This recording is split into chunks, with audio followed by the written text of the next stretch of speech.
Hello दोस्तों, हमारे सुशीला किरण के गीत में आप सबका बहुत बहुत स्वागत करते हैं, वेलकम करते हैं और अभिनंदन करते हैं। आज आप लोगों को हरतालिका के उपलक्ष्य में एक बहुत धमाकेदार सोहर गीत सुनाने जा रहे हैं।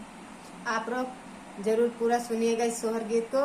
तीज के उपलक्ष्य में हम लोग सोहर गीत सुनाने जा रहे हैं। आप लोग जरूर पूरा सुनिएगा। बहुत ही सुंदर ये सोहर गीत है। आप लोग को भूखिए, गाइए, सीखिए।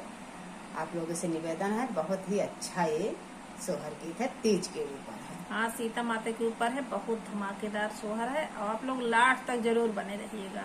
जब लास्ट तक सुनेंगे तभी समझ में आएगा पूरा सोहर की क्या होता है। कि सीता माता भोले बाबा से क्या क्या मांगती हैं, लास्ट तक जब सुनेंगे तब समझ में आएगा कि लास्ट तक वो क्या मांगती हैं। अब भोले बाबा उनको वरदान देते हैं या नहीं देते हैं, आप लोग गीत के माध्यम से जरूर सुनिएगा। तो आइए आप सबको सुनाते हैं।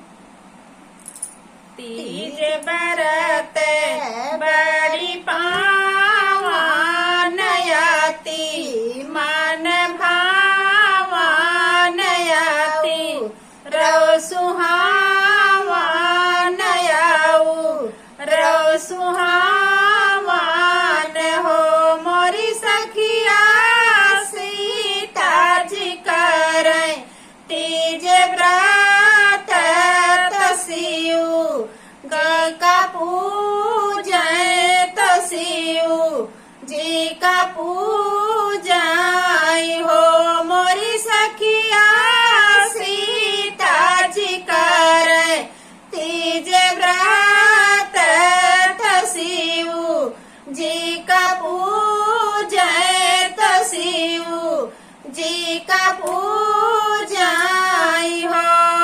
लैली हाथे में बिछुआ बेल बेल पात्र तलाल की चुनारिया तलाल की चुनारिया हो मोरी सीता लैली भागी याद तुरवा तसियु के पूजन कर गौरा के मनावाई हो मोरी सीता लैली लाल के चुनारिया तसियु का मनावे तो गौरा का मनावाई हो मोरी सीता लैली भागी याद तुरवा तसियु के पूजन कर गौरा के मनावाई तो गौरा के मनावाई हो।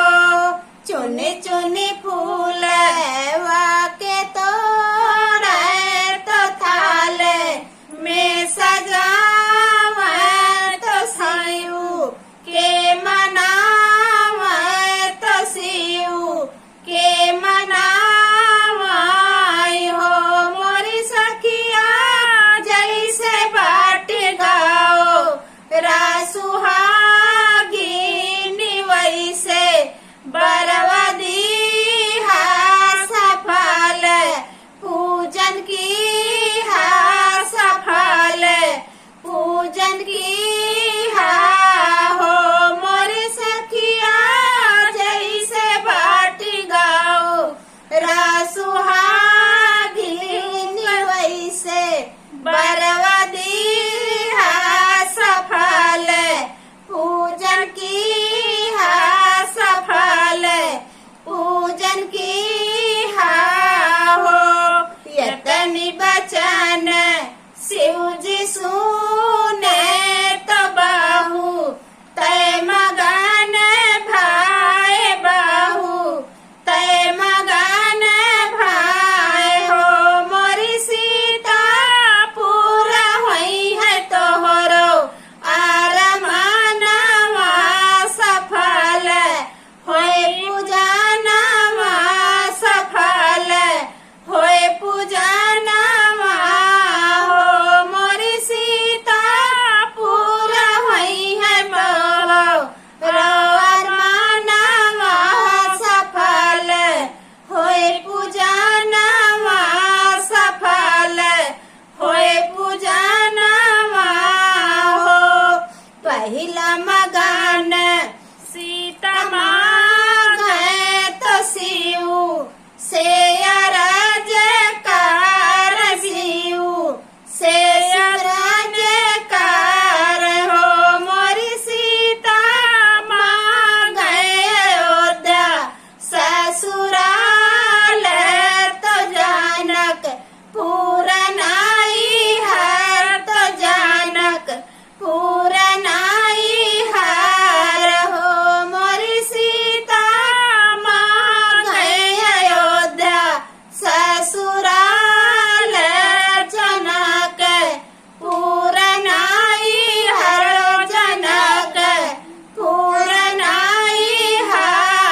से सासू दशरथ, यही से ससुर दशरथ, यही से ससुर हो।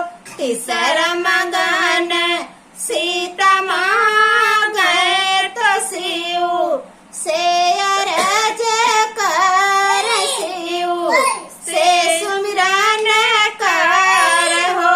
मोरी सीता माँ गए श्री राम स्वामी लखन, आपन देवर लखन, आपन देवर हो।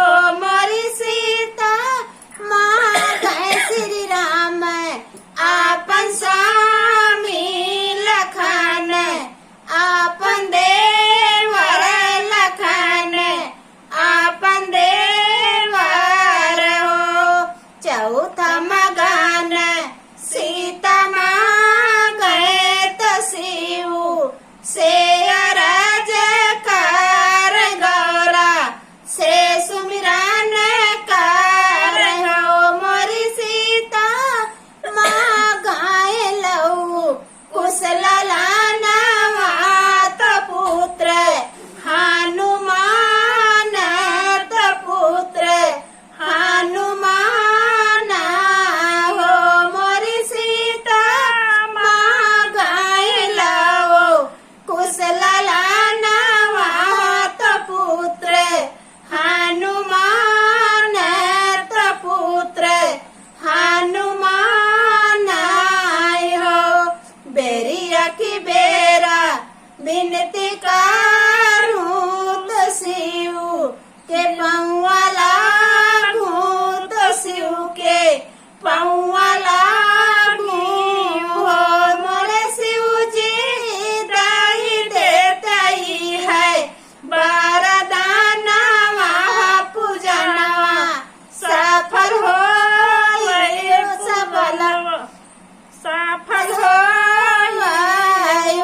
मोरे शिव जी दाई देते ही है वरदाना, वहाँ पूजनवा सफल हो, पूजनवा सफल हो। हेलो साथियों, बहुत सुंदर तीज का गीत है। आप लोग जरूर पूरा सुनिएगा और फुलवाज करके सुनिएगा और कमेंट में जरूर बताइएगा हम लोगों का ये गीत आप लोगों को कैसा लगा। फिर मिलेंगे आपको अगले गाने में, तब तक के लिए धन्यवाद।